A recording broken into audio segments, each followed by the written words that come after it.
அப்பனே முருகா, உனக்காக நாங்க ஒரு மாநாட்டையே நடத்துறோம். இந்த மாநாட்டை நல்லபடியா முடிச்சு எங்க கூடயே நின்னு அருள் கொடு அப்பனே, அருள்படை வீடு கொண்ட வேலனே. டேய், யாரா நீங்கலாம்? எதுக்குடா இப்ப திடீர்னு என்கிட்ட வரீங்க? என்ன முருகா இப்படி சொல்லிட்ட? உனக்காக நாங்க வேல் யாத்திரையா பண்ணோம், மயில் காவடி எடுத்தோம். 3 மாசத்துக்கு முன்னாடி கூட ஒரு போராட்டம் பண்ணமே முருகா, மறந்துட்டியா முருகா? நிறுத்துடா சங்கி. அத மட்டும் இல்லடா, நான் எதையுமே மறக்கல.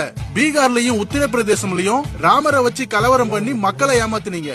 அதுவும் உத்தரப்பிரதேசம் MP எலெக்ஷன்ல தோத்து உடனே ராமரைய கழட்டி விட்டு ஜெய் ஜெகநாத்னு கோஷம் போட்டீங்களேடா, எப்படா மறக்க முடியும்? ஆஹா, முருகன் அலர்ட் ஆகுறாரே. ஒடிசாவுல பூரி ஜெகநாத்னு சொல்லி நல்லா வடையா சுட்டீங்க. ஆந்திராவுல திருப்பதி லட்டா வச்சு கலவரம் பண்ணீங்க. இவ்வளவு ஏன் கேரளாவுல என் கசின் ஐயப்பனுக்கே விபூதி அடிச்சீங்களேடா. என்ன நம்ம மொத்த வரலாறையும் கரெக்டா சொல்றாரு முருகரு. இப்படி ஒவ்வொரு மாநிலத்துக்கும் ஒவ்வொரு கடவுளை தேர்ந்தெடுத்து மத கலவரம் மூட்டி விட்டு அதுல அரசியல் பொழப்ப ஓட்டுற சங்கிங்க நீங்க. உங்களுக்கு தமிழ்நாட்டுல நான் தான் கிடைச்சனா? இதெல்லாம் எப்படி முருகா உனக்கு தெரியும்? டேய், நான் கடவுள்டா, எனக்கு எல்லாமே தெரியும். ஆனா ஒண்ணு மட்டும் சொல்றேன் கேட்டுக்கோ. வட மாநிலம் மாதிரி என் தமிழ் மக்கள் கிட்ட மத அரசியலும் பண்ண முடியாது, இந்து முஸ்லிம்னு கலவரமும் பண்ண முடியாது. உங்க தாமரை அதுல கூட மலராது. ஓடுங்கடா சங்கிங்களா, இல்ல வேலை எடுத்து வாயிலேயே சொருகிடுவேன். ஓடுங்கடா.